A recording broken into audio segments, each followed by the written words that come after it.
내 남친 이기면 임신해 줄게라며 한국 특전사를 능욕한 오만한 미군 여장교. 하지만 그 한국 특전사는 세계 팔씨름 챔피언이었고 이후 펼쳐지는 남녀의 하룻밤 스토리와 임신과 충격의 이야기입니다. 흙먼지와 땀, 갓 터트린 화약 냄새가 뒤섞인 오산 평화훈련장의 공기는 언제나 팽팽한 긴장감으로 가득했다. 서해의 거친 바람이 훈련장을 휘감을 때마다 각국 군인들의 군복 자락이 깃발처럼 나부꼈다. 이곳은 단순한 연합훈련장이 아니었다. 서로 다른 언어와 문화를 가진 최정예 군인들이 자국의 명예를 걸고 기량을 겨루는 소리 없는 전쟁터였다. 특히 세계 최강을 자부하는 미군의 스팅어 작전팀과 대한민국 육군 특수전사령부의 자랑인 흑호부대 사이에는 보이지 않는 경쟁심이 불꽃처럼 튀었다. 스팅어 작전팀은 그 이름처럼 날카롭고 치명적인 정예 부대였지만 그들의 실력만큼이나 오만함 또한 하늘을 찔렀다. 그 중심에는 팀의 실질적인 리더인 에블린 리드 대위와 그녀의 연인이자 부대의 상징적인 존재인 불도저 데이비스 상사가 있었다.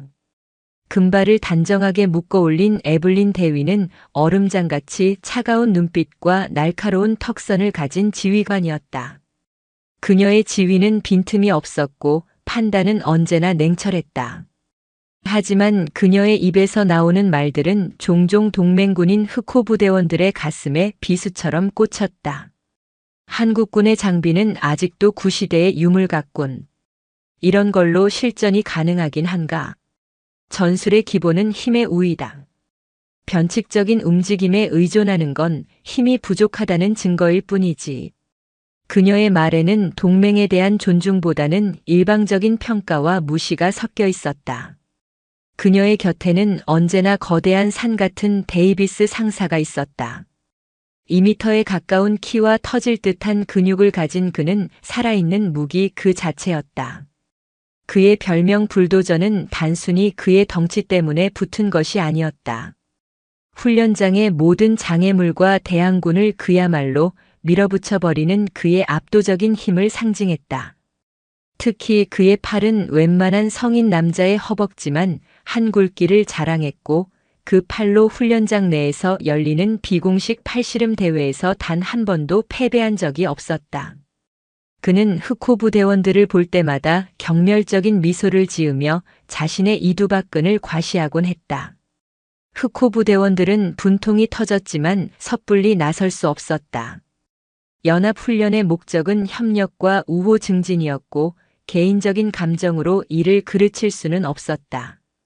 그들은 묵묵히 자신의 임무를 수행하며 언젠가 실력으로 저들의 코를 납작하게 해줄 날을 기다릴 뿐이었다.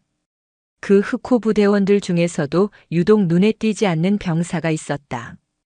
바로 강민준 중사였다. 민준은 화려한 언변도 남을 압도하는 카리스마도 없었다.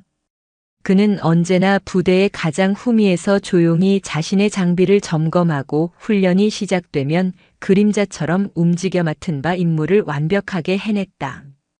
그의 동료들은 그를 강철 같은 심장을 가진 바위라고 불렀다. 어떤 위기 상황에서도 흔들리지 않는 침착함과 한 번 맡은 임무는 반드시 완수해내는 묵직한 책임감 때문이었다. 하지만 그의 과묵함과 눈에 띄지 않으려는 태도는 스팅어 작전팀에게는 나약함의 다른 표현으로 비쳤다. 특히 에블린 대위는 조용히 훈련에만 몰두하는 민준을 볼 때마다 경멸적인 시선을 숨기지 않았다. 그녀의 눈에 민준은 그저 체격만 조금 다부질 뿐 서양인에 비해 왜소하고 자신감 없이 숨어 지내는 전형적인 동양 군인의 모습이었다. 사건은 훈련 2주차에 접어든 어느 날 저녁 휴게실에서 터졌다. 그날도 어김없이 데이비스 상사는 휴게실 중앙에 놓인 테이블에 팔을 올리고 도전자들을 기다리고 있었다. 스팅어 작전팀원 몇몇이 도전했지만 그의 팔은 꿈쩍도 하지 않았다. 그는 1초 만에 상대의 팔을 꺾어버리고는 포효하듯 웃어젖혔다. 이게 바로 힘의 차이다. 흑호부대에는 나를 상대할 호랑이는 없고 고양이 새끼들만 있는 건가. 노골적인 도발이었다. 흑호 부대원들의 얼굴이 굳어졌다. 혈기왕성한 하사 한 명이 참지 못하고 자리에서 일어섰지만 팀의 선임 상사가 그의 어깨를 누르며 제지했다. 그때 의자에 앉아 이 광경을 즐기던 에블린 대위의 차가운 시선이 휴게실 구석에서 조용히 책을 읽고 있던 강민준 중사에게 닿았다. 그녀는 자리에서 일어나 민준에게 다가갔다. 그녀의 군화 소리가 휴게실의 소음을 단숨에 잠재웠다. 모두의 시선이 두 사람에게 쏠렸다. 에블린은 민준의 앞에 서서 그의 책을 손가락으로 툭 쳤다. 강 중사. 언제까지 그렇게 책 속에 숨어 있을 생각이지? 훈련장에서의 모습과 똑같군. 조용하고 존재감 없고. 민준은 천천히 고개를 들어 그녀를 바라봤다. 그의 눈빛은 깊은 호수처럼 고요해서 그 속을 읽을 수가 없었다. 제 임무는 소란을 피우는 것이 아니라 완수하는 것입니다, 대위님. 민준의 차분한 대답에 에블린의 입꼬리가 비웃음으로 뒤틀렸다. 그녀는 작정한 듯 휴게실 전체에 울리도록 큰 소리로 말했다. 좋아, 임무를 주지. 저기 내 남자친구 데이비스 상사가 보이나? 그녀는 데이비스를 가리켰다.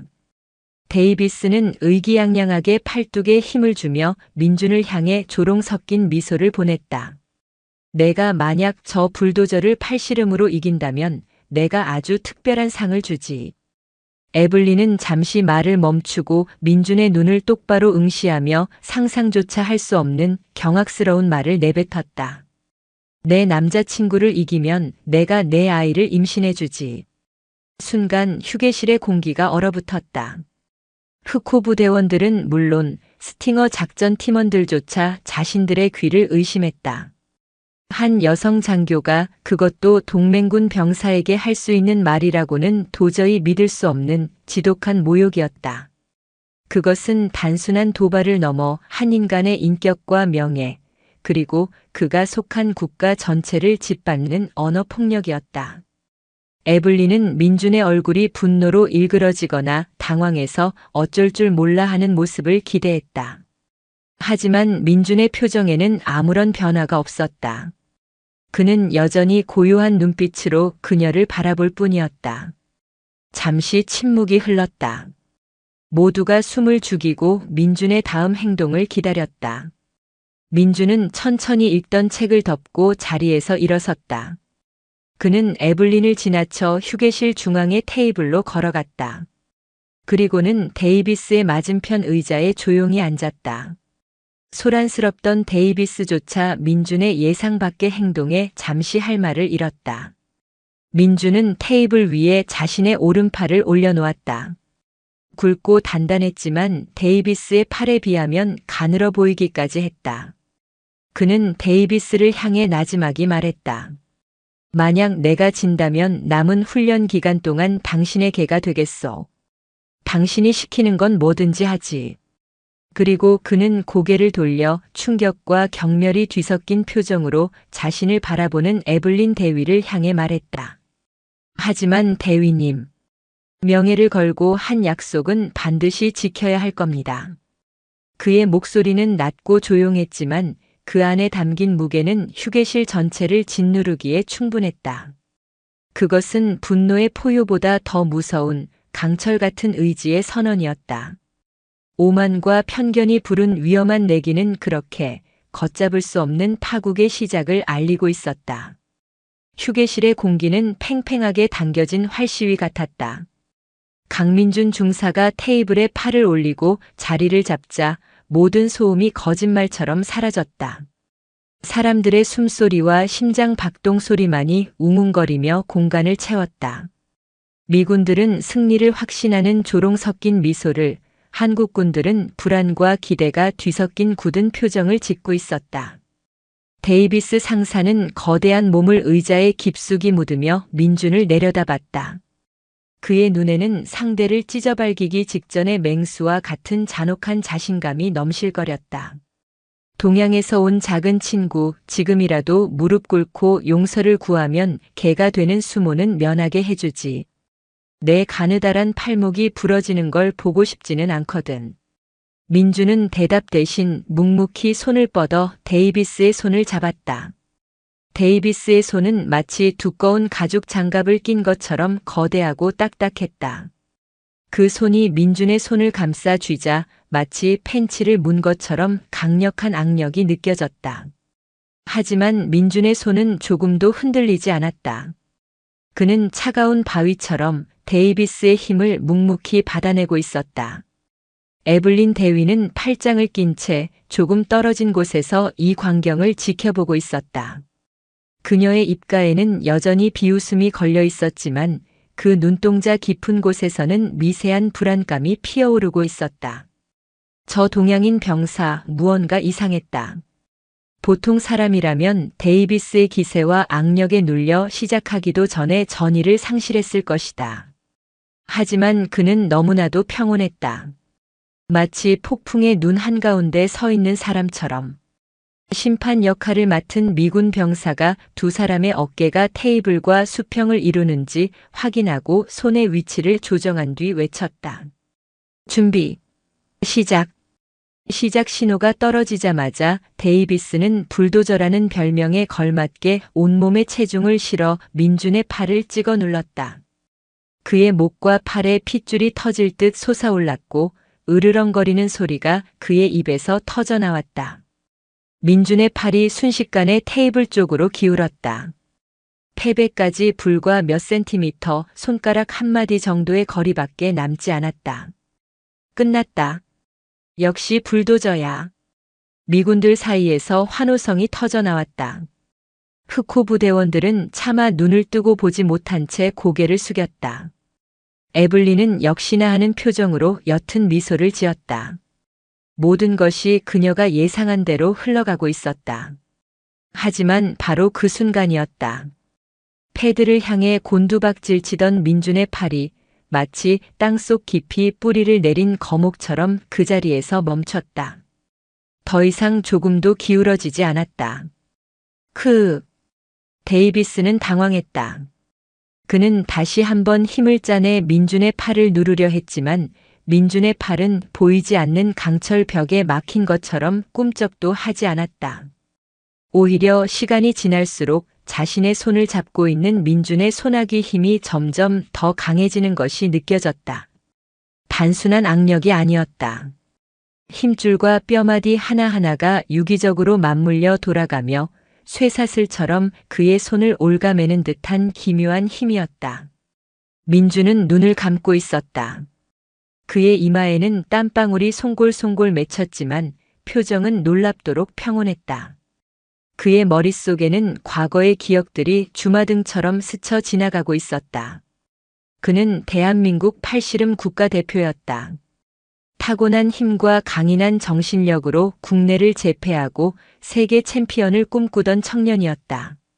그의 오른팔은 신의 망치라 불렸다. 어떤 상대든 그의 망치 앞에 무릎을 꿇었다. 하지만 영광은 길지 않았다. 세계 대회를 앞두고 훈련하던 중 무리한 힘이 가해지면서 팔꿈치 인대가 파열되는 끔찍한 부상을 당했다. 수술은 성공적이었지만 의사는 그에게 청천벽력 같은 말을 전했다. 다시 예전 같은 힘을 쓰기는 힘들 겁니다. 특히 팔씨름처럼 순간적으로 폭발적인 힘을 쓰는 운동은 선수 생명은 끝났다고 봐야 합니다. 꿈이 무너지는 순간이었다. 세상을 다 잃은 것 같았다. 그는 몇 달을 폐인처럼 지내다 끓어오르는 피를 주체하지 못하고 군에 입대했다. 특전사에 지원한 것은 망가진 팔 대신 조국을 지키는 강인한 심장을 갖고 싶었기 때문이었다. 그는 군에서 오른팔 대신 총을 잡는 법, 동료와 함께 싸우는 법을 배우며 과거의 상처를 묵묵히 묻어두었다. 그의 과묵함은 상실의 아픔이 남긴 흉터였다. 하지만 지금 그는 잊었던 감각을 다시 느끼고 있었다. 상대를 제압하는 짜릿한 쾌감, 힘과 기술이 완벽하게 조화를 이루는 순간의 희열. 그리고 무엇보다 자신과 동료들의 명예를 짓밟은 저 오만한 자를 응징해야 한다는 뜨거운 분노가 그의 심장에서부터 팔끝까지 혈류를 타고 솟구쳤다. 그래. 선수로서의 나는 끝났을지 몰라. 하지만 군인으로서의 나는 아직 살아있다. 그리고 내 팔은 아직 죽지 않았어. 민준이 천천히 눈을 떴다. 그의 눈빛은 더 이상 고요한 호수가 아니었다. 모든 것을 집어삼킬 듯 이글거리는 용암과 같았다. 크악! 민준의 입에서 나지막한 기합 소리가 터져 나왔다. 그와 동시에 기울어져 있던 그의 팔이 믿을 수 없는 속도로 다시 솟아오르기 시작했다. 마치 거대한 용수철이 튕겨 오르듯 데이비스의 압도적인 힘을 정면으로 거슬러 올라왔다. 뭐야? 데이비스는 경악했다. 그는 자신의 눈앞에서 벌어지는 일을 믿을 수 없었다. 분명 부러지기 직전이었던 상대의 팔이 어떻게 자신의 힘을 이겨내고 있는 것인가. 그는 공포에 질려 더욱 필사적으로 팔을 눌렀지만 이제 상황은 완전히 역전되어 있었다. 민주는 단순히 힘으로만 맞서는 것이 아니었다. 그는 챔피언 시절 갈고 닦았던 모든 기술을 사용하고 있었다. 상대의 손목을 감아 돌려 힘의 방향을 분산시키는 탑 롤, 자신의 몸 쪽으로 끌어당겨 어깨와 등의 힘까지 사용하는 훅. 그의 손과 팔은 마치 살아있는 생물처럼 움직이며 데이비스의 힘의 중심을 무너뜨리고 가장 취약한 부분을 집요하게 파고들었다. 데이비스의 거대한 팔이 서서히 하지만 거스를 수 없는 힘에 의해 테이블 쪽으로 기울기 시작했다. 그의 얼굴은 자신감 대신 경악과 고통으로 일그러졌다. 그는 자신의 팔이 마치 거대한 바이스에 물려 으스러지는 듯한 고통을 느꼈다. 안 돼. 이럴 리가 없어. 그의 비명과 함께 마침내 그의 손등이 테이블 위 패드에 처박혔다. 쿵. 둔탁한 소리가 휴게실 전체에 울려 퍼졌다. 승부가 끝났음을 알리는 그 소리는 한동안 휴게실을 지배하던 모든 소음을 집어삼켰다. 시간마저 멈춘 듯한 정적이 흘렀다. 미군들은 입을 벌린 채 마치 유령이라도 본 것 같은 표정으로 테이블을 바라보고 있었다. 에블린 대위 역시 얼음 조각처럼 그 자리에 굳어 있었다. 그녀의 차가운 눈동자가 지진이라도 만난 듯 세차게 흔들리고 있었다. 정적을 깬 것은 흑호 부대원들의 환호성이었다. 와, 강 중사님, 해냈습니다. 억눌려왔던 감정이 한꺼번에 폭발하며 휴게실을 떠나갈 듯한 함성이 터져나왔다. 그들은 서로를 부둥켜 안고 마치 전쟁에서 승리한 것처럼 기뻐했다. 민주는 거친 숨을 몰아쉬며 자리에서 일어났다. 그는 땀으로 젖은 오른팔을 가볍게 주무르며 넋이 나간 채 자신의 손을 내려다보는 데이비스를 말없이 바라봤다. 그리고는 아무 일도 없었다는 듯 자신의 자리로 돌아가 덮어두었던 책을 집어들고 휴게실을 빠져나갔다. 그의 뒷모습에는 승자의 환희나 패자에 대한 조롱 따위는 없었다. 그저 폭풍이 핥히고 지나간 뒤의 고요함만이 존재할 뿐이었다. 하지만 그 고요함은 패배한 불도저의 포효보다 승리를 확신했던 얼음 여왕의 침묵보다 훨씬 더 무겁고 압도적인 존재감을 남기고 있었다. 잠자던 호랑이가 마침내 깨어나 포효한 순간이었다. 강민준이 사라진 휴게실은 승리의 환호와 패배의 충격이 뒤섞여 혼돈 그 자체였다. 흑호 부대원들은 축제 분위기였지만 스팅어 작전팀의 분위기는 살얼음판처럼 차가웠다. 특히 불도저 데이비스 상사는 자신의 패배를 인정하지 못하고 이성을 잃은 상태였다. 속임수야. 저 자식이 속임수를 썼어. 다시 해, 당장 다시부터. 그는 테이블을 주먹으로 내리치며 고함을 질렀다. 그의 눈은 핏발이 서 있었고 굴욕감과 분노로 온몸을 부들부들 떨고 있었다.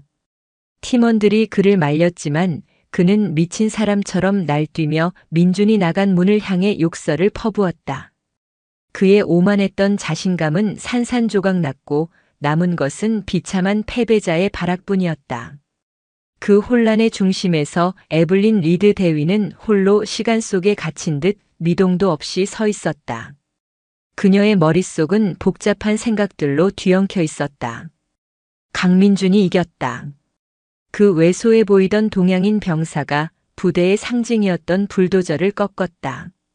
그것도 자신이 내건 세상에서 가장 모욕적인 조건을 받아들이고서.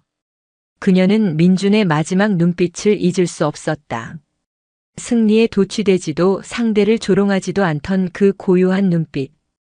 그 눈빛은 나는 너희와 다르다고 말하는 것 같았다.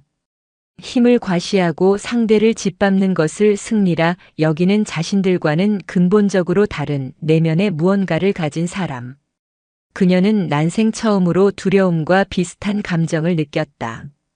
상대의 힘이 아니라 그 깊이를 알 수 없는 내면 때문에. 하지만 감상에 젖어 있을 시간은 없었다. 문제는 지금부터였다. 그녀는 약속을 했다. 그것도 수많은 병사들이 지켜보는 앞에서. 미군 장교로서 그녀의 말은 곧 그녀의 명예였다. 하지만 그 약속의 내용은 차마 입에 담을 수조차 없는 것이었다. 어떻게 해야 하는가? 이 굴욕적인 상황을 어떻게 벗어나야 하는가? 그날 밤 에블린은 잠을 이룰 수 없었다. 고민 끝에 그녀는 결심했다. 이대로 숨을 수는 없다. 정면으로 부딪혀야 한다. 그녀는 군복을 단정히 차려입고 자신의 숙소를 나섰다. 어둠이 짙게 깔린 훈련장의 밤 공기는 유난히 차가웠다. 그녀는 수소문 끝에 강민준 중사가 머무는 흑호 부대의 숙소 컨테이너를 찾아갔다. 컨테이너 앞에는 훈련을 마친 병사들이 땀을 식히며 두런두런 이야기를 나누고 있었다. 그녀가 나타나자 모두의 시선이 그녀에게 쏠렸다. 낮의 사건 때문에 그들의 시선은 결코 곱지 않았다. 에블린은 애써 태어난 척하며 물었다. 강민준 중사를 만나러 왔다. 잠시 정적이 흘렀다. 한 병사가 턱짓으로 컨테이너 뒤편을 가리켰다. 저쪽 개인 훈련장에 계실 겁니다. 에블린은 그가 가리킨 곳으로 향했다. 희미한 불빛이 새어나오는 낡은 창고 같은 건물이었다. 문틈으로 쇠 부딪히는 소리와 거친 숨소리가 들려왔다. 그녀는 조심스럽게 문을 열고 안으로 들어섰다. 안에는 낡은 운동기구들이 가득했다. 그리고 그 중앙에서 민준이 윗옷을 벗은 채 굵은 밧줄을 오르고 있었다. 그의 등에는 과거의 훈련들이 남긴 크고 작은 흉터들이 지도처럼 새겨져 있었다. 낮에 보았던 것보다 훨씬 더 단단하고 군더더기 없는 실전으로 다져진 근육이었다. 특히 그의 팔뚝은 밧줄을 움켜쥘 때마다 바위처럼 솟아올랐다. 그는 에블린이 들어온 것을 눈치챘지만 하던 훈련을 멈추지 않았다. 몇 번 더 밧줄을 오르내린 후에야 그는 땅으로 가볍게 뛰어내렸다. 땀으로 번들거리는 그의 몸에서 뜨거운 김이 피어올랐다. 그는 수건으로 땀을 닦으며 그녀를 향해 돌아섰다. 무슨 일로 오셨습니까, 대위님? 그의 목소리는 여전히 차분했다. 에블린은 마른 입술을 한번 축이고 어렵게 입을 열었다. 약속을 지키러 왔다.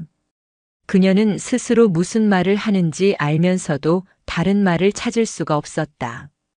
그녀의 자존심이 장교로서의 명예가 그렇게 말하도록 시키고 있었다.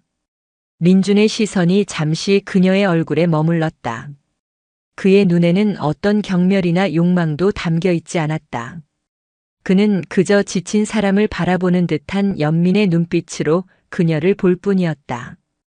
그는 한쪽에 놓인 아이스박스로 걸어가더니 차가운 캔커피 2개를 꺼내왔다. 그리고 그중 하나를 그녀에게 건넸다. 밤 공기가 찹니다. 따뜻한 건 없지만 이거라도 드시지요. 에블린은 얼떨결에 그가 내민 캔커피를 받아들었다. 차가운 캔의 감촉이 그녀의 혼란스러운 머리를 조금 식혀주는 것 같았다. 나는 내 길을. 그런 말에 의미를 두지 않습니다. 민준이 그녀의 말을 잘랐다. 그는 자신의 캔을 따서 한 모금 마신 뒤 벤치에 걸터 앉았다. 오늘 일은 그저 훈련의 일부였을 뿐입니다. 서로의 한계를 시험하고 경쟁을 통해 발전하는 것. 그것이 연합훈련의 목적 아닙니까? 대위님의 발언은 분명 지나쳤지만 그 또한 승부욕이 빚어낸 해프닝이라고 생각하겠습니다. 에블린은 할 말을 잃었다. 그녀는 그가 자신을 조롱하거나 비웃거나 혹은 승자의 권리를 주장할 것이라 생각했다. 하지만 그는 너무나도 쉽게 그녀가 지고 있던 마음의 짐을 내려놓아 주었다. 모욕을 당한 것은 자신인데 오히려 모욕을 한 사람을 위로하고 있었다. 왜죠? 그녀도 모르게 질문이 튀어나왔다. 왜 나를 모욕하지 않는 거죠? 당신은 그럴 자격이 충분한데. 민주는 씁쓸하게 한번 웃었다. 힘으로 상대를 굴복시키는 것은 쉽습니다. 하지만 진정한 승리는 힘이 아니라 마음을 얻는 것이라고 배웠습니다. 제가 만약 대위님을 힘으로 모욕한다면 저는 오늘 패배한 데이비스 상사와 다를 바 없는 사람이 되겠지요. 그는 자리에서 일어나 한쪽에 고이 모셔둔 낡은 아령을 들어보였다. 손잡이 부분이 그의 손대로 반질반질하게 달아 있었다. 이건 제 스승님께서 주신 유품입니다. 그분은 제게 팔씨름 기술뿐만 아니라 힘을 쓰는 자가 가져야 할 마음에 대해서도 가르쳐 주셨습니다. 힘은 상대를 파괴하기 위해서가 아니라 소중한 것을 지키기 위해 써야 한다고. 오늘 제가 지키고 싶었던 것은 저와 제 동료들의 명예였습니다. 그 목적은 이미 이루었고 더 이상은 무의미합니다. 그의 말을 듣는 순간 에블린은 온몸에 소름이 돋는 것을 느꼈다. 자신이 지금까지 얼마나 편협하고 오만한 생각에 갇혀 있었는지 깨달았기 때문이었다. 그녀는 그들을 그저 힘이 부족하고 나약한 군인들이라고 멋대로 판단했다. 하지만 그들은 자신들보다 훨씬 더 깊고 단단한 철학을 가진 진정한 군인들이었다. 에블린은 고개를 숙였다. 처음으로 그녀의 얼음 같던 자존심에 금이 가는 소리가 들렸다. 미안합니다, 강 중사. 내가 완전히 틀렸습니다. 진심에서 우러나온 사과였다. 민주는 대답 대신 조용히 그녀의 어깨를 두드려 주었다. 그의 손은 거칠고 단단했지만 그 손길은 이상하리만치 따뜻하게 느껴졌다. 그날 밤 에블린은 숙소로 돌아와 처음으로 자신의 내면을 깊이 들여다보았다. 그녀가 그토록 신봉했던 힘의 논리가 사실은 얼마나 공허하고 폭력적인 것이었는지, 그리고 자신이 그동안 얼마나 많은 사람들에게 상처를 주며 살아왔는지 깨달았다. 강민준이라는 바위처럼 단단하고 바다처럼 깊은 한 남자가 그녀의 얼어붙었던 마음을 통째로 흔들어 놓은 것이었다. 패배의 혼돈 속에서 그녀는 비로소 새로운 시작의 가능성을 보게 되었다. 하지만 그녀는 아직 알지 못했다. 이 깨달음이 앞으로 그녀와 민준을 얼마나 더 험난한 운명으로 이끌게 될지를. 그리고 패배의 굴욕을 곱씹고 있는 불도저의 분노가 그들 모두를 파멸시킬 비열한 음모를 꾸미고 있다는 사실을. 강민준의 승리와 그가 보여준 예상 밖의 품격은 오산 평화 훈련장 전체를 뒤흔든 거대한 파문이었다. 흑호 부대원들의 사기는 하늘을 찔렀고 그들은 더 이상 스팅어 작전팀 앞에서 주눅 들지 않았다. 반대로 스팅어 작전팀, 특히 불도저 데이비스 상사의 추종자들은 자신들의 영웅이 무너진 사실을 받아들이지 못하고 강 중사를 향해 노골적인 적의를 드러냈다. 휴게실 사건 이후 훈련장의 공기는 우호적인 경쟁이 아닌 언제 터질지 모르는 화약꽃처럼 아슬아슬해졌다. 변화의 폭풍 한가운데에는 에블린 리드 대위가 있었다. 그녀는 밤에 만난 민준의 모습을 잊을 수가 없었다. 힘을 가졌으되 남용하지 않는 절제력, 모욕을 당했으되 상대를 용서하는 관대함. 그것은 그녀가 평생을 신봉해온 힘의 논리와는 정면으로 배치되는 가치였다. 그녀는 혼란스러웠다. 자신이 그토록 경멸했던 동양인 병사에게서 군인으로서, 아니 한 인간으로서의 깊은 존경심을 느끼기 시작했다는 사실이 그녀의 자존심을 괴롭혔다. 그녀는 의식적으로 민준을 피했다. 하지만 운명은 그들의 어색한 관계를 이대로 내버려 둘 생각이 없는 듯 했다. 훈련 3주차 양부대의 지휘본부에서 새로운 고강도 연합훈련 명령이 하달되었다. 가상의 적진 깊숙이 침투하여 테러리스트 수뇌부를 생포하고 아군의 핵심 정보를 회수하는 진홍빛 여명 작전이었다. 문제는 이 작전의 핵심이 될 최정예 침투조 알파팀의 구성이었다. 지휘부는 양국의 가장 뛰어난 전술가와 전투 요원을 혼합하여 최상의 시너지를 시험해 보려 했다. 그리고 그 알파팀의 공동팀장으로 두 사람이 지명되었다. 바로 스팅어 작전팀의 냉철한 지휘관 에블린 리드 대위와 흑호 부대에서 가장 뛰어난 침투 및 생존 능력을 인정받은 강민준 중사였다. 작전 브리핑실의 공기는 얼음장처럼 차가웠다. 거대한 작전 지도 앞에 선 두 사람은 단 한마디도 나누지 않았다. 팀원들의 구성은 더욱 최악이었다. 알파팀에는 흑호 부대의 정예 요원 2명과 스팅어 작전팀의 3명이 배속되었는데 그중 한 명이 바로 불도저 데이비스 상사였다. 그는 팔씨름 패배 이후 징계성으로 분대장 보직에서 해임되어 팀원으로 강등된 상태였다. 그는 회의실 구석에 앉아 금방이라도 사람을 죽일 듯한 살기 어린 눈으로 민준의 등을 쏘아보고 있었다. 작전 계획을 브리핑하지. 침묵을 깬 것은 에블린이었다. 그녀는 레이저 포인터로 지도의 한 지점을 가리켰다. 우리의 침투 경로는 표준 교리에 따라 C지점을 통한 정면 돌파다. 적의 방어선이 가장 두껍지만 우리의 화력으로 신속하게 무력화하고 최단 시간 내에 목표 지점에 도달한다. 화력과 속도가 핵심이야. 전형적인 미군 스타일의 작전이었다. 압도적인 힘으로 찍어 누르는 방식. 데이비스가 만족스러운 듯 고개를 끄덕였다. 하지만 민준이 조용히 손을 들었다. 이해 있습니다.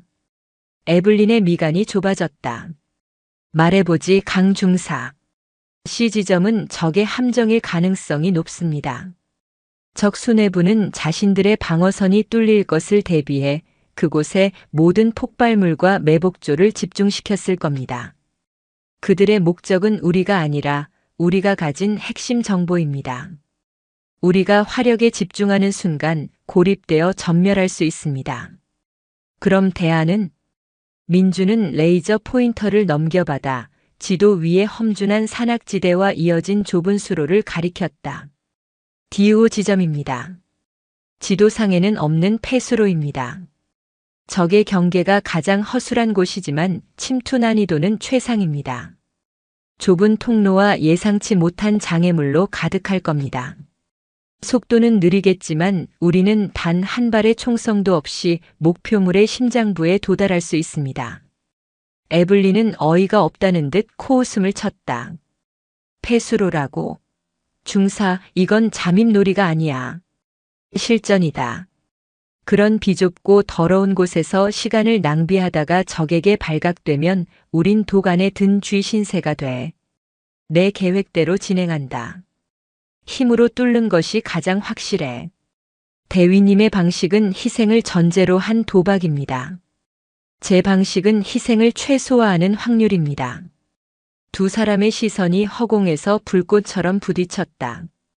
팀원들은 숨을 죽였다. 데이비스가 이때다 싶어 끼어들었다. 대위님 말씀이 맞습니다. 저딴 겁쟁이 같은 방식으로는 아무것도 할 수 없습니다. 정면으로 쳐부숴야 합니다. 팽팽한 긴장감 속에서 에블린은 민준의 눈을 피하지 않고 오랫동안 응시했다. 그녀의 머릿속에서 밤에 만났던 그의 모습이 스쳐 지나갔다. 힘을 절제하던 남자. 명예를 지키려던 군인. 그의 눈은 지금도 흔들림 없이 자신의 전술적 확신을 말하고 있었다. 좋아. 에블린이 어렵게 입을 열었다. 데이비스의 얼굴이 놀라움으로 굳어졌다. 강 중사의 계획을 예비안으로 채택한다. 이라는 내 계획대로 C지점으로 진입하되 만약 강한 저항에 부딪히거나 중사가 말한 함정의 징후가 보이면 즉시 후퇴하여 이 아닌 D5 지점으로 침투한다. 그것은 그녀가 할 수 있는 최선의 타협이자 강민준에 대한 최소한의 인정이었다. 민준은 말없이 고개를 끄덕였다. 작전은 새벽녘에 시작되었다. 칠흑 같은 어둠 속 알파팀은 헬기에서 강하하여 C지점 외곽에 조용히 착지했다. 에블린의 지휘 아래 그들은 신속하게 적의 1차 방어선을 향해 접근했다. 예상대로 경계는 삼엄했지만 뚫지 못할 정도는 아니었다. 스팅어 작전팀이 선두에 서고 흑호 부대가 후미를 바쳤다. 전방 클리어. 2차 방어선으로 진입한다. 에블린이 수신호로 명령했다. 하지만 그들이 건물 입구의 육중한 강철 문을 폭파하고 들어서는 순간 사방에서 지옥 같은 섬광과 폭음이 터져 나왔다. 매복이다. 함정이야. 사방에서 쏟아지는 모이탄 세례에 팀원들이 비명을 지르며 엄폐물 뒤로 몸을 숨겼다. 예상보다 훨씬 더 강력한 전멸을 각오한 저항이었다. 바로 그때 민준이 소리쳤다. 50 방향, 중화기, 그리고 천장. 천장의 압력 감지 센서입니다. 저건 진짜 폭탄입니다. 모의 훈련에 실제 폭발물이 설치되어 있었다. 훈련 교관 측의 실수인지 아니면 작전의 난이도를 극한으로 올리기 위한 조치인지 알 수 없었으나 상황은 이미 훈련이 아니었다. 센서가 붉은 빛을 깜빡이기 시작했다. 젠장, 모두 퇴각해. 에블린이 절박하게 외쳤다. 하지만 이미 늦었다. 출입구는 쏟아지는 총탄에 막혔고 천장의 폭탄은 언제 터질지 몰랐다. 모두가 공포에 질려 얼어붙은 그 순간 강민준이 움직였다. 그는 자신의 배낭에서 군용 대검을 뽑아들고 벽을 박차고 뛰어올라 전선관을 잡고 파이프를 밟으며 단숨에 천장으로 기어올랐다. 그의 움직임은 인간의 것이라고 믿기 힘들 만큼 빠르고 유연했다. 그는 폭탄에 매달려 자신의 팔뚝만 한 굵기의 케이블 다발을 망설임 없이 내리찍었다. 스파크가 사방으로 튀었다. 그의 팔에 화상 자국이 새겨졌지만 그는 멈추지 않고 주 전원 케이블을 찾아 단숨에 끊어버렸다. 깜빡이던 센서의 불빛이 꺼졌다. 정적이 찾아왔다. 팀원들은 모두 넋을 잃고 천장에서 뛰어내려 땀과 그을음으로 범벅이 된 민준을 바라보고 있었다. 에블린은 떨리는 숨을 내쉬었다. 그녀의 계획대로였다면 그들은 지금쯤 모두 전사 판정을 받았거나 혹은 실제 폭발에 휘말려 끔찍한 사고를 당했을 것이다. 강민준이 모두를 살린 것이다. 그녀는 민준에게 다가가 그의 화상 입은 팔을 내려다보았다. 그리고는 팀원 전체를 향해 외쳤다. 이란 패기. 지금부터 작전 지휘는 강 중사와 내가 공동으로 맡는다. 우리는 D5 지점 저 쥐구멍으로 들어간다. 이해 있나? 아무도 대답하지 못했다. 심지어 데이비스조차 방금 목숨을 잃을 뻔한 충격과 민준의 초인적인 능력에 압도당해 입을 다물고 있었다. 에블린은 민준을 바라보며 나지막이 말했다. 파트너, 앞장서지. 그것은 단순한 명령이 아니었다. 오만한 여장교가 자신의 패배를 인정하고 목숨을 맡긴다는 신뢰의 선언이었다. 어색한 파트너십은 그렇게 생사의 고비를 넘나들며 피로 맺어지고 있었다. 진홍빛 여명 작전은 강민준의 계획대로 D5 지점, 즉 폐수로 침투로 변경되었다. 칠흑 같은 어둠 속 하수구 특유의 악취가 코를 찔렀지만 알파팀의 그 누구도 불평하지 않았다. 방금 전에 죽을 고비를 넘긴 그들에게 이곳은 지옥이 아니라 유일한 생명줄이었다. 민준은 마치 자신이 설계한 지도 위를 걷는 것처럼 망설임 없이 팀을 이끌었다. 그는 물의 흐름, 공기의 미세한 변화, 벽에 묻은 이끼의 방향만으로 정확한 경로를 찾아냈다. 에블린은 그의 뒤를 따르며 무선 통신으로 외부 상황을 체크하고 후방을 경계했다. 두 사람의 지위는 마치 오랫동안 호흡을 맞춘 파트너처럼 유기적으로 맞물려 돌아갔다. 하지만 이 모든 과정을 지켜보는 한 사람, 데이비스 상사의 마음속에서는 질투와 증오가 독사처럼 또아리를 틀고 있었다. 그는 자신이 받아야 할 스포트라이트를, 자신이 차지했어야 할 여자의 인정을 저 왜소한 동양인에게 모두 빼앗겼다는 망상에 사로잡혔다. 팔씨름에서의 패배는 단순한 굴욕이 아니었다.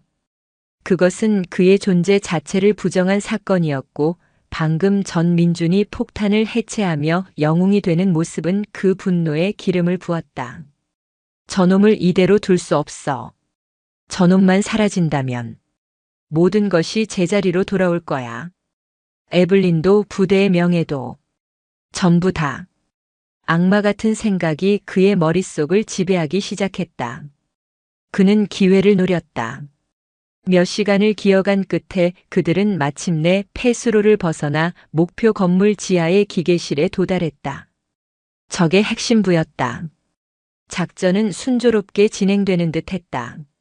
하지만 그들의 앞을 가로막은 것은 수십 미터 깊이의 거대한 수직 환풍구였다. 위로 올라가기 위해서는 이곳을 통과해야만 했다. 올라가는 길은 낡은 강철 사다리 하나뿐이었지만 아래쪽은 끝이 보이지 않는 어둠이었다. 내가 먼저 올라가서 상부 확보 및 로프를 설치하겠다. 민준이 자원했다. 가장 위험한 임무였다. 에블린이 고개를 저었다. 아니, 팔에 화상을 입었어. 데이비스 상사. 내가 해. 로프 설치는 너의 전문 분야잖아. 에블린의 명령에 데이비스의 눈이 번뜩였다. 완벽한 기회였다. 알겠습니다, 대위님. 데이비스는 음흉한 미소를 감추고 장비를 챙겨 사다리를 오르기 시작했다. 그는 어둠 속으로 사라졌고 잠시 후 위에서 로프가 내려왔다. 안전 확보 완료. 한 명씩 올라와도 좋다. 데이비스의 목소리가 울려 퍼졌다. 흑호 부대원들 먼저 이동. 내가 후미를 맡겠다. 에블린이 명령했다. 팀원들이 차례대로 로프의 등강기를 연결하고 올라가기 시작했다. 이제 지상에는 민준과 에블린 두 사람만 남았다. 먼저 올라가 강 중사.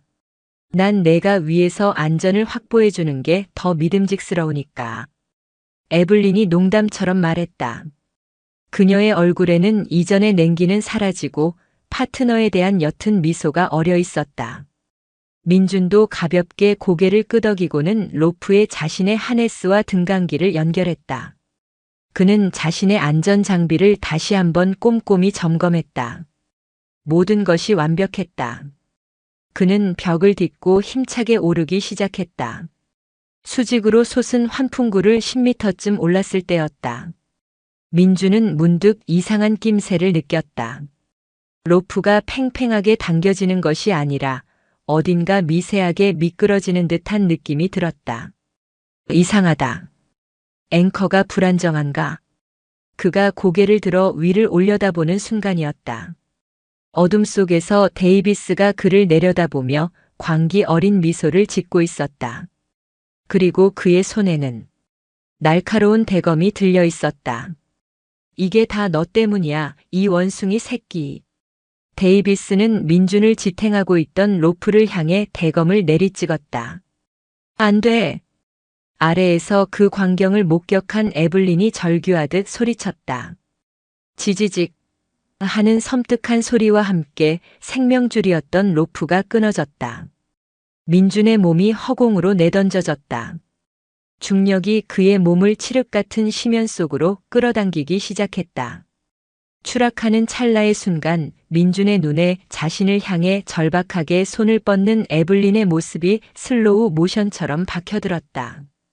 하지만 그는 포기하지 않았다. 그는 추락하는 와중에도 본능적으로 손을 뻗어 방금 자신이 딛고 올라왔던 벽의 낡은 강철 사다리의 발판 하나를 필사적으로 움켜쥐었다. 콰드득. 엄청난 충격이 그의 오른팔을 강타했다. 과거의 부상 부위였던 팔꿈치에서 뼈가 뒤틀리는 듯한 끔찍한 고통이 터져 나왔다.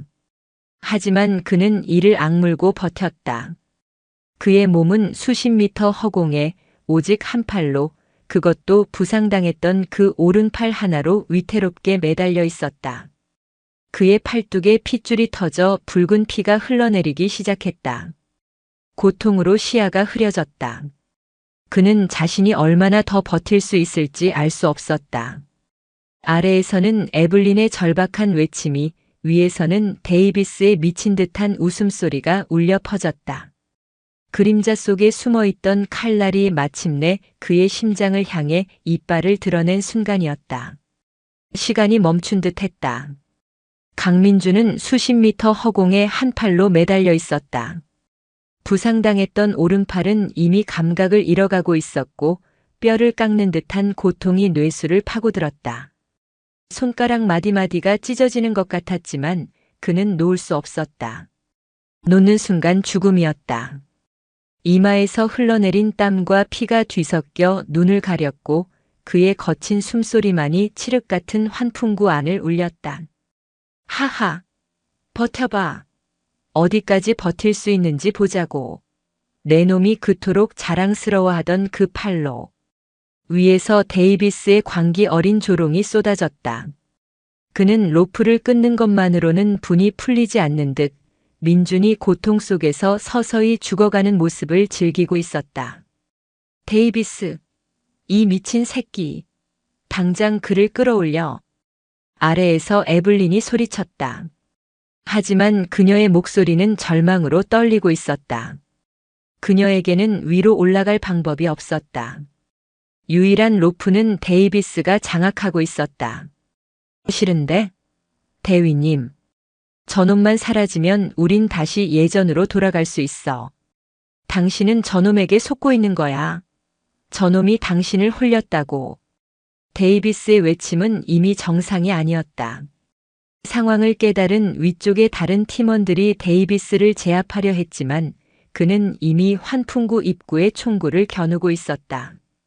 다가오지 마. 다가오면 이 여자도 쏴버릴 거야. 그가 총구를 아래의 에블린에게로 향했다. 완벽한 광기였다. 민주는 이를 악물었다. 팔의 감각이 사라지는 것이 느껴졌다. 여기까지인가. 그가 모든 것을 포기하려던 순간이었다. 강 중사, 정신 차려. 절대 포기하지 마. 에블린의 절박한 목소리가 그의 의식을 붙잡았다. 그녀는 자신의 배낭을 뒤져 보조 로프와 등반용 장비들을 미친 듯이 꺼내고 있었다. 뭘 하려는 거야? 대위님. 설마. 그녀는 환풍구 벽에 박힌 낡은 파이프와 구조물에 확보물을 설치하기 시작했다. 데이비스, 잘 봐. 내가 죽이려 한 건 내 파트너야. 그리고 난 내 파트너를 절대 버리지 않아. 에블린은 자신의 몸에 로프를 연결하고 망설임 없이 벽을 타기 시작했다. 그것은 자살 행위나 다름없었다. 안전이 확보되지 않은 낡은 구조물에 의지해 전문 장비도 없이 수십 미터를 맨몸으로 오르겠다는 것이었다. 미쳤어. 당장 내려와, 에블린. 데이비스가 경악하며 소리쳤다. 그가 잠시 에블린에게 한눈을 판 사이 위쪽에 있던 흑호부대 요원이 번개처럼 그를 덮쳤다. 환풍구 상부에서 격렬한 격투가 벌어졌다. 총성이 울리고 금속성의 비명이 터져 나왔다. 하지만 에블린에게는 그 소리가 들리지 않았다. 그녀의 눈에는 오직 위태롭게 매달려 있는 민준의 뒷모습만이 보였다. 그녀는 손톱이 부러지고 손바닥이 찢어지는 고통을 참아가며 필사적으로 벽을 기어올랐다. 마침내 그녀의 손이 민준이 매달린 사다리 발판에 닿았다. 민준 씨, 내 손 잡아. 그녀는 처음으로 그의 이름을 불렀다. 계급도 직책도 아닌 그의 이름을. 민준은 거의 의식을 잃어가고 있었다. 그는 흐릿한 눈으로 자신을 향해 손을 뻗는 에블린을 바라보았다. 안 됩니다. 당신까지 위험해져. 나를 두고 가시오. 닥쳐. 이건 명령이야. 에블린은 울부짖었다. 그녀는 자신의 허리에 연결된 보조 로프를 풀어 민준의 몸에 감으려 했다. 하지만 그러기 위해서는 그가 사다리에서 잠시 손을 놓아야만 했다. 그것은 불가능했다. 나를 믿어. 딱 한 번만 나를 믿고 그 손 놔. 내가 당신을 잡을게. 제발. 에블린이 애원했다. 민주는 그녀의 눈을 바라보았다. 자신을 향한 경멸과 오만으로 가득 차 있던 그 차가운 눈동자는 지금 눈물과 절박함으로 뜨겁게 타오르고 있었다. 민주는 마지막 남은 힘을 끌어모았다. 그는 고개를 끄덕였다. 그리고 그가 사다리를 잡고 있던 오른손을 놓았다. 그의 몸이 다시 허공으로 떨어졌다. 하지만 이번에는 추락하지 않았다. 에블린이 자신의 몸을 던져 그의 몸을 끌어안고 두 사람의 체중을 자신의 로프와 팔힘으로 버텨낸 것이다. 엄청난 충격이 그녀를 덮쳤지만 그녀는 민준을 놓지 않았다. 두 사람은 위태로운 생명줄 하나의 의지에 허공에 매달렸다. 바로 그때 위에서 데이비스를 제압한 팀원들이 주 로프를 다시 내려보냈다. 대위님, 중사님, 꽉 잡으세요. 두 사람은 서로를 부둥켜 안은 채 천천히 빛이 있는 곳으로 끌어올려졌다. 환풍구 바닥에 내려진 두 사람은 그 자리에 쓰러져 거친 숨을 몰아쉬었다. 에블린은 정신을 잃은 민준의 뺨을 다급하게 때렸다. 정신 차려. 강민준. 죽으면 안 돼. 민준이 희미하게 눈을 떴다. 그의 오른팔은 이미 만신창이가 되어 축 늘어져 있었다. 살았군요.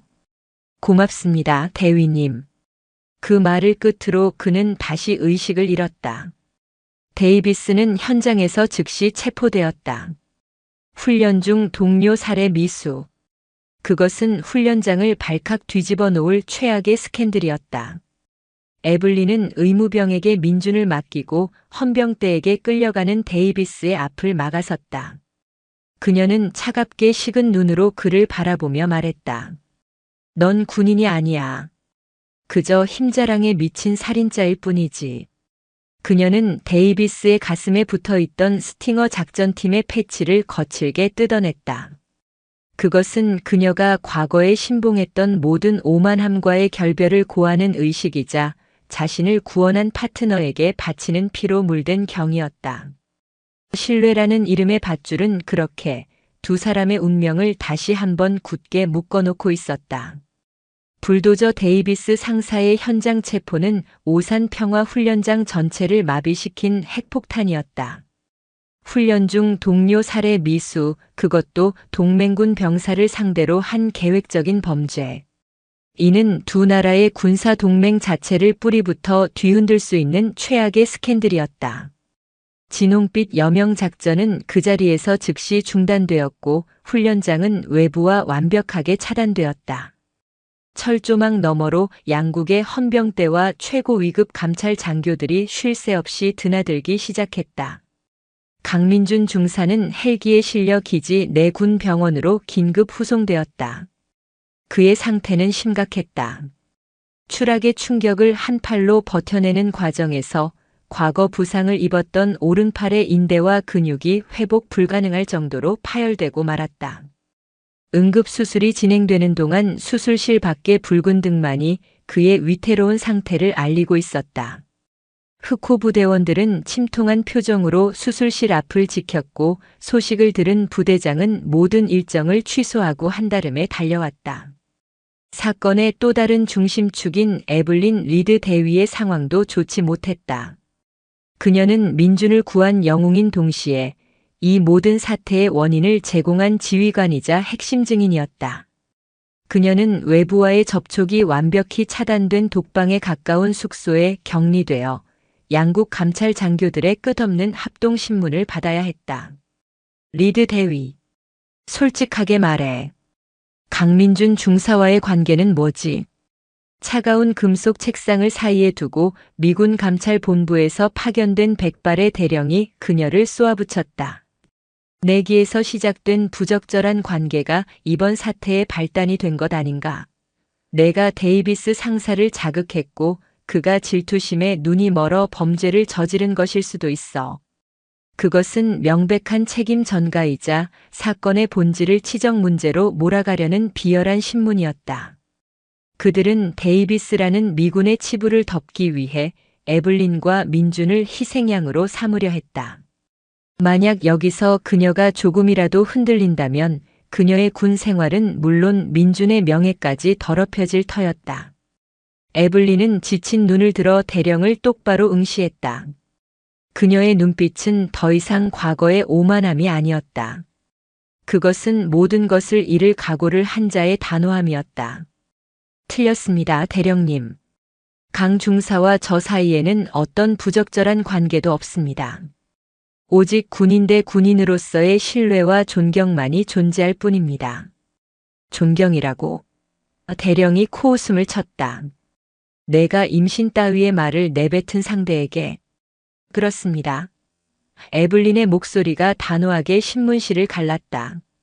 그 말은 제 오만함이 빚어낸 최악의 실수였고 저는 그 대가를 치를 각오가 되어 있습니다. 하지만 강 중사는 달랐습니다. 그는 저의 모욕을 실력으로 꺾었고 승자의 권리를 주장하는 대신 패자의 명예를 지켜주었습니다. 그는 저의 천박한 도발을 군인의 품격으로 덮었습니다. 그녀는 자리에서 일어나 책상을 내리짚었다. 이번 사건의 본질은 치정이 아닙니다. 자신의 패배를 인정하지 못하고 힘에만 미쳐있던 한 괴물이 자신보다 뛰어난 군인을 질투하여 저지른 비겁한 살인 미수입니다.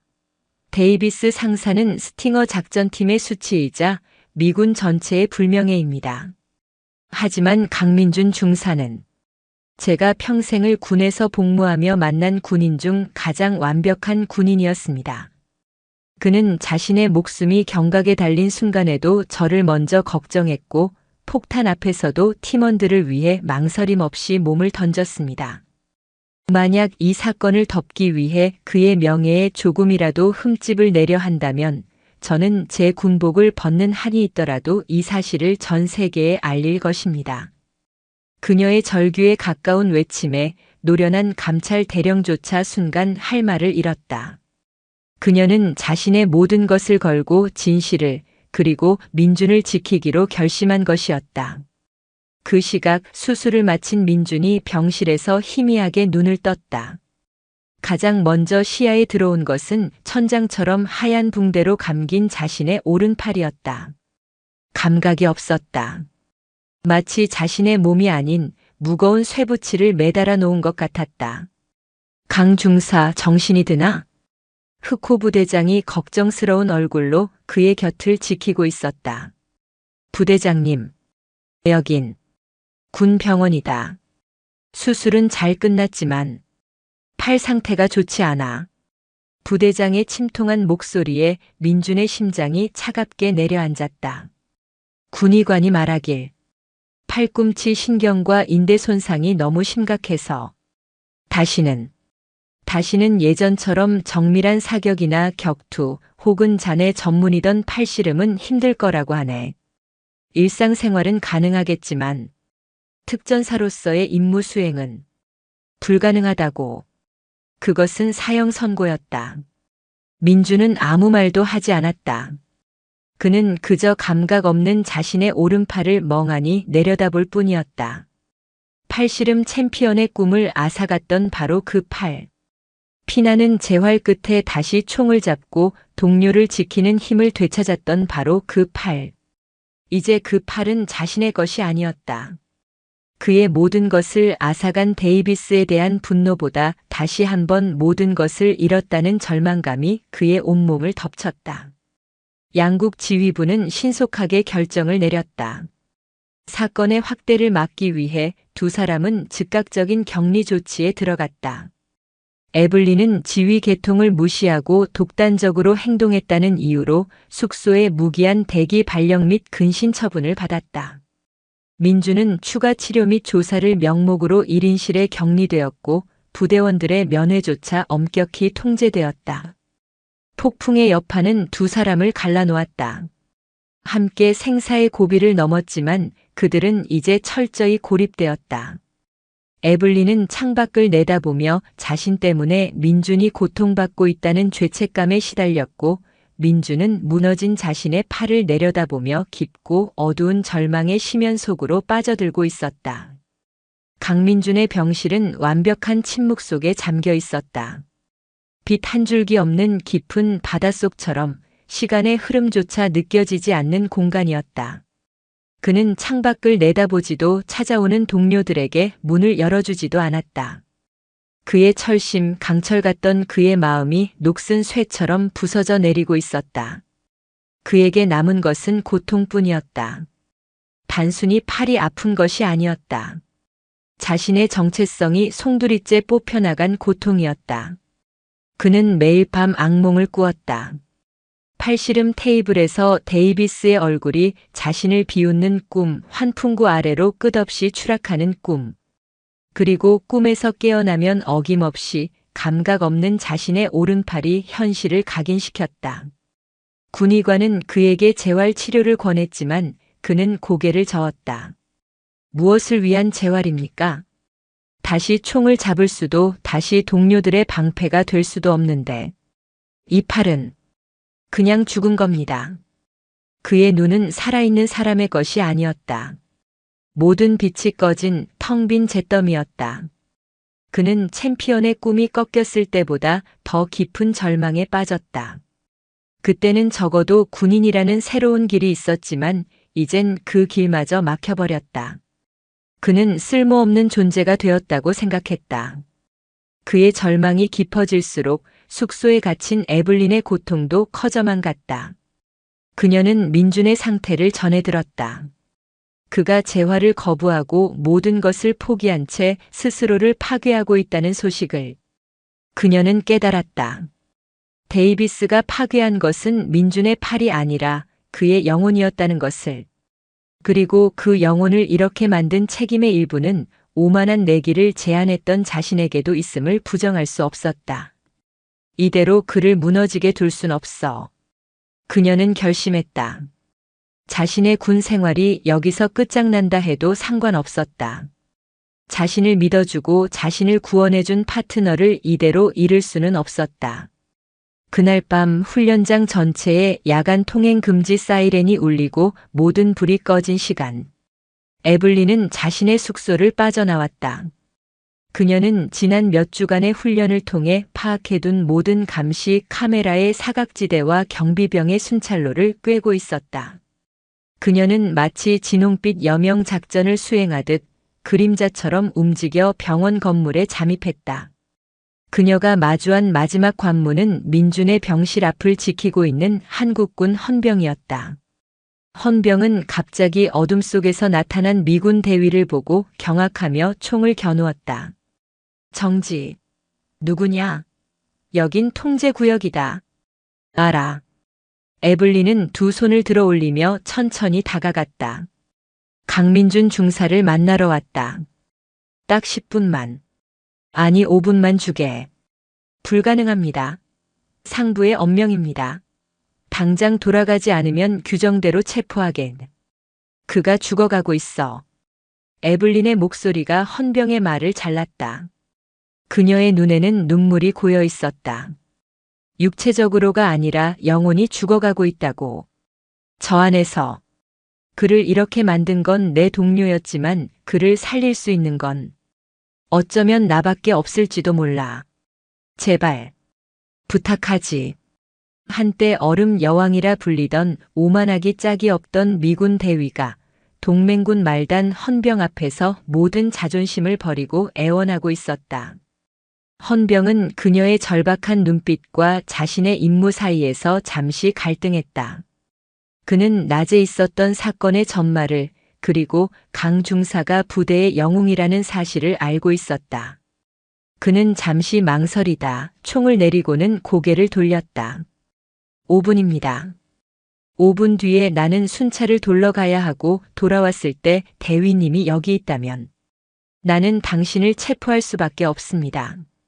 에블린은 고개 숙여 감사를 표하고 조용히 병실 문을 열었다. 병실 안은 지독한 어둠과 절망의 냄새로 가득했다. 민주는 침대에 등을 기댄 채 붕대로 감긴 팔을 내려다보며 미동도 없이 앉아 있었다. 그는 문이 열렸음에도 고개조차 돌리지 않았다. 나가시오. 아무도 만나고 싶지 않습니다. 나라도. 익숙하지만 이곳에 있어서는 안 될 목소리. 민준의 고개가 번쩍 들렸다. 달빛을 등지고 서 있는 에블린의 모습에 그의 텅 빈 눈동자가 경악으로 흔들렸다. 대위님, 당신이 왜? 여긴 어떻게? 당장 나가시오. 들키면 당신 군 생활은 끝이야. 그는 자신도 모르게 소리쳤다. 자신을 걱정하는 그의 다급한 목소리에 에블린은 오히려 마음이 놓였다. 적어도 그는 아직 타인을 걱정할 마음이 남아 있었다. 내 군 생활 따위 알 바 아니야. 그녀는 그의 침대 곁으로 다가가 그의 앞에 섰다. 이 바보 같은 남자야. 왜 싸우지 않는 거지? 폭탄 앞에서도 살인자의 칼날 앞에서도 포기하지 않던 남자가 왜 고작 팔 하나 때문에 다 무너진 사람처럼 구는 거야? 고작 팔 하나? 민준이 허탈하게 웃었다. 그의 웃음소리는 우는 것보다 더 슬펐다. 이건 내 전부였어. 챔피언의 꿈도 군인으로서의 명예도. 이 팔이 내게 주었던 마지막 기회였단 말이오. 그런데 이젠 아무것도 남지 않았어. 난 그냥 쓸모없는 깡통일 뿐이야. 그의 절규에 에블린은 망설임 없이 손을 뻗어 그의 뺨을 후려쳤다. 짝 하는 날카로운 소리가 병실을 울렸다. 민주는 충격받은 눈으로 그녀를 바라봤다. 에블린의 눈에서는 뜨거운 눈물이 쉴 새 없이 흘러내리고 있었다. 쓸모없다고. 깡통이라고. 그럼 나는 뭐가 되지? 그녀가 그의 멱살을 움켜쥐고 소리쳤다. 너를 구하려고 내 목숨을 걸었던 나는 뭐가 되냐고. 나는 팔씨름 챔피언 강민준을 구하려고 벽을 탄 게 아니야. 나는 내 파트너를 구하러 간 거야. 내 오만함을 깨부수고 나에게 군인의 진짜 의미를 가르쳐준 내 전우를 구하러 간 거라고. 그녀는 흐느끼며 그의 가슴에 이마를 기댔다. 나는 내 오른팔 따위에 관심 없어, 강민준. 나는 내가 폭탄을 해체하던 그 냉철한 판단력을, 모욕을 용서하던 그 넓은 마음을, 그리고 죽음의 순간에도 나를 먼저 밀어내던 내 강철 같은 심장을 믿는 거야. 내가 가진 진짜 힘은 그깟 팔뚝 근육이 아니라 바로 여기. 내 심장에 있다고. 그 철심만 무너지지 않는다면 넌 여전히 내가 아는 가장 강한 군인이야. 그녀의 눈물이 그의 환자복을 적셨다. 민주는 아무 말도 할 수 없었다. 얼음장 같던 그녀가 자신의 모든 것을 버리고 이곳까지 와서 울면서 자신을 붙잡고 있었다. 자신은 팔을 잃었다고 절망했지만 그녀는 팔이 아닌 자신의 본질을 보고 있었다. 그는 천천히 움직일 수 있는 왼손을 들어 그녀의 떨리는 어깨를 감쌌다. 그의 철심, 절망의 잿더미 속에서 꺼져가던 그의 심장이 그녀의 뜨거운 눈물에 다시 불씨가 살아나듯 미약하게 고동치기 시작했다. 그는 자신을 구한 것이 에블린의 로프가 아니라 바로 그녀 자신이었음을 깨달았다. 두 사람은 그렇게 절망의 가장 깊은 어둠 속에서 서로의 상처를 부둥켜 안고 있었다. 에블린이 병실을 다녀간 그날 밤 이후 강민주는 변했다. 그의 눈에 다시 빛이 돌아오기 시작했다. 다음 날 아침 그는 군의관을 불러 단호하게 말했다. 재활 치료를 시작하겠습니다. 내가 할 수 있는 가장 혹독한 프로그램으로 준비해 주십시오. 그의 오른팔은 다시는 예전처럼 돌아올 수 없을지도 모른다. 하지만 그에게는 아직 왼팔이 남아 있었고 무엇보다 그를 믿어주는 단 한 사람과 그가 지켜야 할 동료들과 조국이 있었다. 그의 철심은 다시 단단하게 벼려지고 있었다. 그는 왼손으로 글씨를 쓰는 연습부터 시작했다. 왼손으로 식사를 하고 왼손으로 권총을 파지하는 법을 밤새워 연습했다. 오른팔이 하던 모든 일을 왼팔이 대신할 수 있도록 그는 자신을 맹렬하게 몰아붙였다. 폭풍 같던 합동조사는 데이비스 상사의 모든 혐의가 인정되는 것으로 마무리되었다. 그는 군 교도소에 수감되었고 불명예 제대와 함께 장기 징역형이 확정되었다. 이 추악한 스캔들은 신속하게 덮였다. 이제 남은 것은 두 사람의 거취 문제였다. 에블린은 미군 지휘부의 최고 징계위원회에 회부되었다. 지휘관으로서 부하의 일탈을 막지 못한 책임 규정을 위반한 위험한 도발 내기, 그리고 명령을 어기고 격리구역에 무단 침입한 죄. 그녀의 군 생활은 사실상 끝난 것이나 다름없었다. 최종 심판이 열리는 날, 그녀는 단정한 정복 차림으로 심판관들 앞에 섰다. 리드 대위 할 말 있나? 저는 저의 모든 행동에 책임을 지겠습니다. 하지만 강민준 중사는 그는 이번 사건의 피해자이자 영웅입니다. 그에 대한 어떤 불이익도 없어야 합니다. 그녀는 마지막 순간까지 자신을 변호하는 대신 민준을 감쌌다. 심판관들이 최종 결정을 내리려던 바로 그 순간 회의실 문이 열리고 흑호 부대의 부대장이 한국군 장성들과 함께 들어섰다. 잠깐, 이의를 제기합니다. 미군 장성들이 당황한 사이 흑호 부대장은 심판관들에게 공식 외교 문서를 전달했다. 이는 대한민국 특수전 사령부의 공식 요청서입니다. 문서의 내용은 충격적이었다. 그 안에는 이번 진홍빛 여명 작전 중 발생한 데이비스 상사의 범죄 사실과 함께 그 과정에서 보여준 강민준 중사의 영웅적인 활약, 그리고 에블린 리드 대위의 목숨을 건 희생과 용기 있는 결단이 상세히 기록되어 있었다. 우리는 이번 사건을 통해 뼈아픈 교훈을 얻었습니다. 동시에 진정한 위기 속에서 국경을 넘어 생사를 함께할 수 있는 진정한 파트너를 발견했습니다. 이에 대한민국 특전사는 미군과의 연합훈련 프로토콜을 전면 재검토하고 양국의 장점만을 결합한 새로운 합동전술 프로그램을 창설할 것을 제안합니다. 그리고 그 프로그램의 책임자로 누구보다 이 상황을 몸으로 겪어낸 에블린 리드 대위와 강민준 중사를 공식적으로 요청하는 바입니다. 그것은 미군 지휘부가 상상도 못한 전개였다.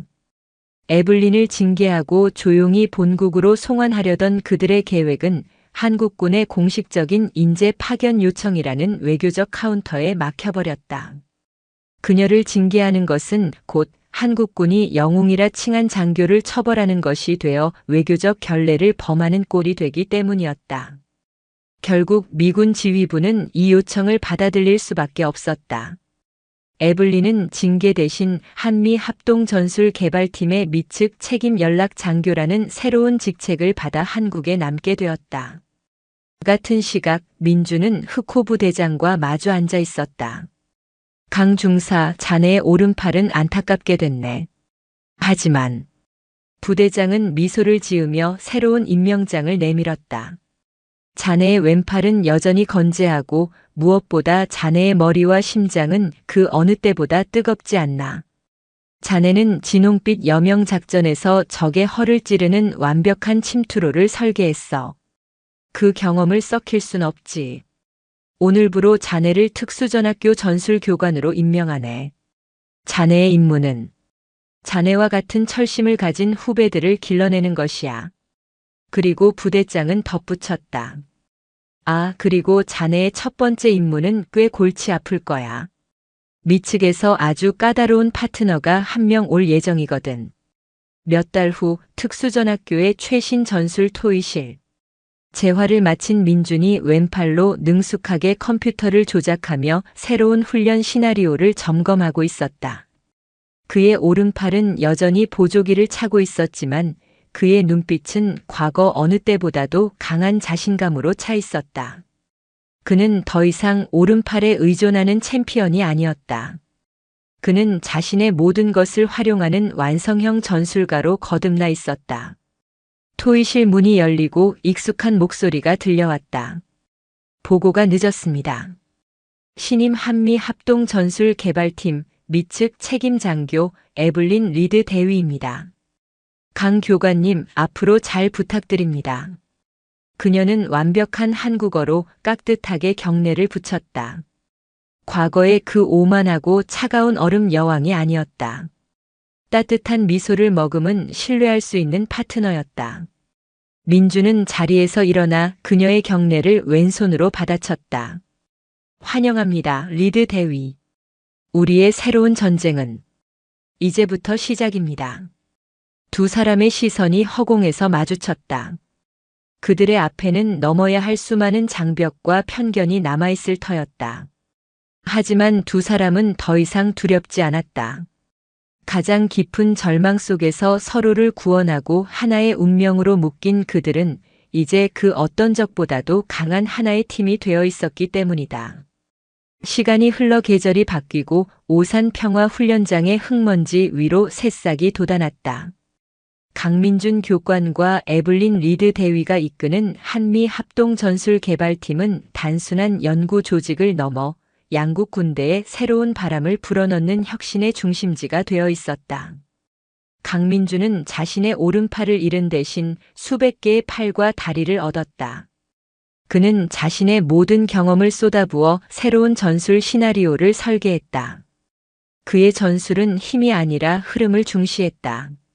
적의 강점을 정면으로 부수는 대신 그 힘의 방향을 틀어 역이용하고 가장 예기치 못한 약점을 파고드는 마치 유수와 같은 전술이었다. 그는 오른팔로 상대를 꺾던 팔씨름 챔피언이 아니라 전장의 판도를 읽는 체스 마스터처럼 전장을 지배하는 법을 가르쳤다. 에블린은 그의 완벽한 파트너였다.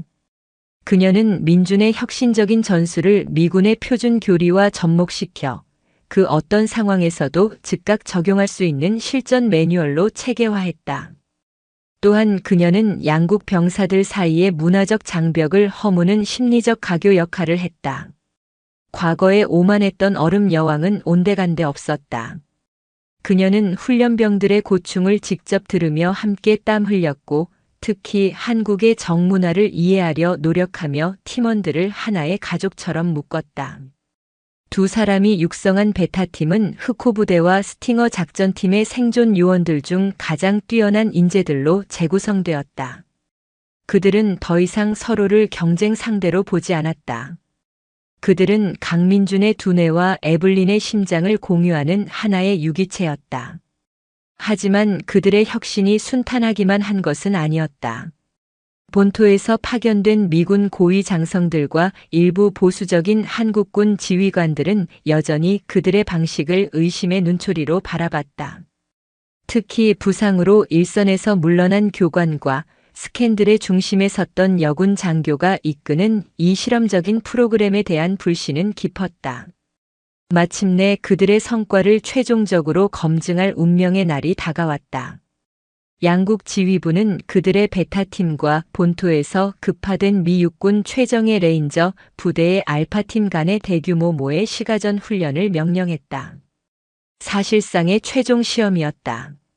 알파팀을 이끄는 지휘관은 강철턱이라 불리는 매덕스 대령이었다.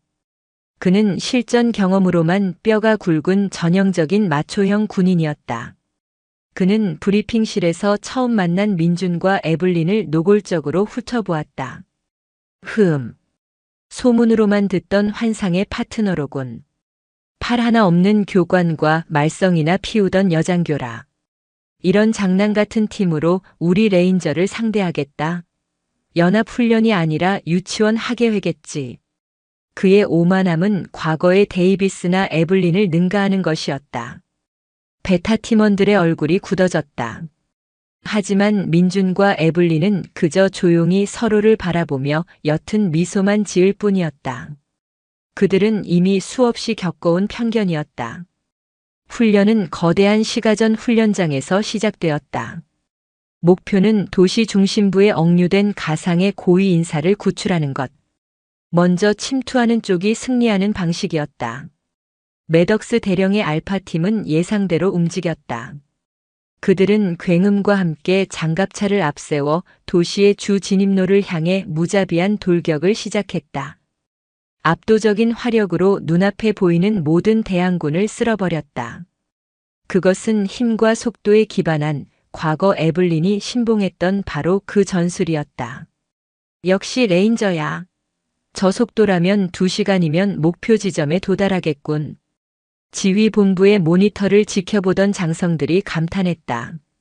하지만 민주는 모니터의 한 구석, 그들이 지나친 건물 잔해 속에서 미세하게 움직이는 열 감지 센서 하나를 가만히 응시하고 있었다. 저들의 속도는 자신들을 고립시키는 덫입니다. 민준의 나지막한 말에 장성들이 의아한 표정을 지었다. 그 순간 도시 전역에 숨어있던 대항군의 주력 부대가 일제히 알파팀의 후방과 측면을 강타했다. 매덕스 대령의 팀은 너무 깊이 들어온 나머지 완벽한 십자포화 속에 갇혀버린 것이다. 그들은 자신들이 지나친 건물 잔해 속에 숨어있던 적들을 전혀 눈치채지 못했다. 젠장, 매복이다. 전원 방어, 지원 요청. 매덕스 대령의 다급한 외침이 통신망을 울렸다. 그들의 압도적인 화력은 사방에서 쏟아지는 기습 공격 앞에 무용지물이 되었다. 모두가 알파팀의 교전 상황에 정신이 팔려있던 바로 그때 베타팀 현재 위치는? 지휘관이 물었다. 하지만 베타팀의 모든 통신은 두절된 상태였다. 그들은 마치 전장에서 증발해버린 것 같았다. 설마 전멸한 건가? 아니면 겁먹고 도망친 건가? 매덕스 대령이 고립된 상황에서 분노를 터뜨렸다. 바로 그 순간 목표 지점인 시청 건물 테러리스트 수뇌부가 인지를 잡고 있던 바로 그 방의 문이 열렸다.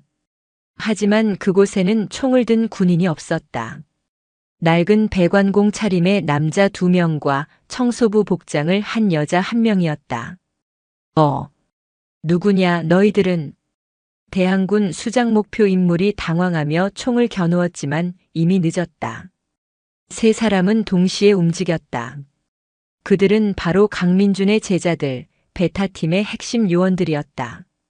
그들은 알파팀이 도시 입구에서 요란한 소리를 내며 돌격할 때 민준이 찾아낸 바로 그 폐수로 D5 지점을 통해 도시의 심장부까지 소리 없이 잠입한 것이었다. 그들은 총 한 발 쏘지 않고 완벽하게 목표물의 심장부에 도달했다. 작전 완료. 인질 확보. 도시 전체가 화염에 휩싸여 있을 때 베타팀의 조용한 무전이 지휘본부에 울려 퍼졌다. 모든 상황이 종료되었다. 전광판에는 베타팀 승리라는 글자가 선명하게 떠올랐다. 장성들은 입을 다물지 못했다. 압도적인 화력의 레인저 부대가 고작 3명의 잠입조에게 완벽하게 패배한 것이다. 매덕스 대령은 넋이 나간 표정으로 모니터만 바라보고 있었다. 그것은 강민준과 에블린의 완벽한 승리였다. 힘이 아니라 전략이, 파괴가 아니라 절제가, 오만이 아니라 신뢰가 이긴다는 것을 그들은 증명해냈다. 훈련이 끝나고 모든 소음이 사라진 저녁. 훈련장은 아름다운 노을로 물들고 있었다. 흑호 부대와 스팅어 작전팀의 생존자들이 한데 어울려 승리를 자축하고 있었다. 강민준과 에블린은 그 소란을 피해 모든 것이 시작되었던 휴게실 앞, 지금은 폐쇄된 그 낡은 테이블 앞에 나란히 서 있었다. 한동안 말이 없었다. 두 사람 사이에는 더 이상 어떤 긴장이나 어색함도 흐르지 않았다. 그저 오랜 시간을 함께한 전후의 편안함만이 감돌았다. 먼저 침묵을 깬 것은 에블린이었다. 우리의 전쟁이 정말 끝났군요. 그녀의 목소리에는 깊은 안도감이 묻어 있었다. 민주는 자신의 오른팔을 가만히 내려다보았다. 흉터는 짙게 남았지만 더 이상 아프지도 원망스럽지도 않았다. 그저 자신의 일부일 뿐이었다. 네, 끝났습니다. 그는 고개를 들어 노을을 바라보며 말했다. 그리고 감사합니다, 대위님. 뭐가요? 이젠 지긋지긋한 이 훈련장을 떠나게 해줘서. 에블린이 농담처럼 웃었다. 아니요. 민준의 표정은 진지했다. 이 팔을 잃게 해줘서 고맙습니다. 에블린은 놀란 눈으로 그를 바라봤다. 이 팔을 잃고 나서야 저는 비로소 제가 가진 진짜 힘이 무엇인지 깨달았습니다. 평생 이 오른팔에 갇혀 살았죠. 팔씨름 챔피언이라는 과거의 영광에, 그리고 이 팔을 다시 되찾아야 한다는 강박에. 하지만 대위님이 아니었다면, 나를 믿어주지 않았다면, 전 아직도 부러진 팔에 갇힌 채 절망하고 있었을 겁니다. 당신이 나의 진짜 철심을 찾아준 겁니다. 그의 진심 어린 고백에 에블린의 눈시울이 뜨거워졌다. 그녀는 처음 이곳에 왔을 때의 자신을 떠올렸다. 힘만이 전부라고 믿었던 얼음장 같던 자신을. 아니에요, 민준 씨. 나 역시 당신에게 구원받았어요. 나는 힘이라는 이름의 갑옷 속에 숨어있던 겁쟁이였을 뿐이에요. 당신은 그 갑옷을 부수고 나에게 사람을 믿는 법, 그리고 사랑하는 법을 알려줬어요. 두 사람의 시선이 깊게 얽혔다. 에블린이 옅은 미소와 함께 입을 열었다. 강 교관. 새로운 내기를 하나 하죠. 민준의 눈이 장난스럽게 빛났다. 좋습니다. 이번엔 내가 이기면 뭘 주실 겁니까? 이 훈련장이라도 통째로 주시려나? 에블린은 고개를 저으며 그에게 한 걸음 다가섰다. 그녀의 눈빛은 그 어느 때보다 진지하고 따뜻했다. 아니, 이번엔 내가 당신에게 무언가를 거는 게 아니에요. 그녀는 민준의 흉터진 오른손을 자신의 두 손으로 부드럽게 감쌌다. 당신의 남은 평생을 나에게 걸어보는 건 어때요? 민준의 숨이 멎는 듯 했다. 물론, 나도 내 평생 전부를 당신에게 걸겠습니다. 이건 우리의 마지막 도박이에요. 그것은 오만으로 가득 찼던 첫 번째 내기와는 비교할 수 없는 서로의 삶 전체를 건 가장 성스러운 약속이었다. 민준은 더 이상 대답하지 않았다. 그는 천천히 그리고 단호하게 자신의 건강한 왼팔을 뻗어 그녀의 허리를 감싸 안았다. 그의 오른팔이 잃어버린 힘을 대신하듯 그의 왼팔은 그녀를 세상의 모든 위험에서 지켜줄 것처럼 단단하고 따뜻했다. 그는 천천히 고개를 숙였다. 오만과 편견, 증오와 복수, 그리고 죽음의 고비를 넘어 마침내 하나가 된 두 사람의 입술이 아름다운 노을빛 속에서 조용히 포개졌다. 그들의 길고 길었던 전쟁은 끝났다. 하지만 국경과 편견을 넘어 하나의 심장으로 다시 태어난 두 사람의 새로운 전설은 바로 그 순간, 그 붉은 노을 아래에서 이제 막 시작되고 있었다.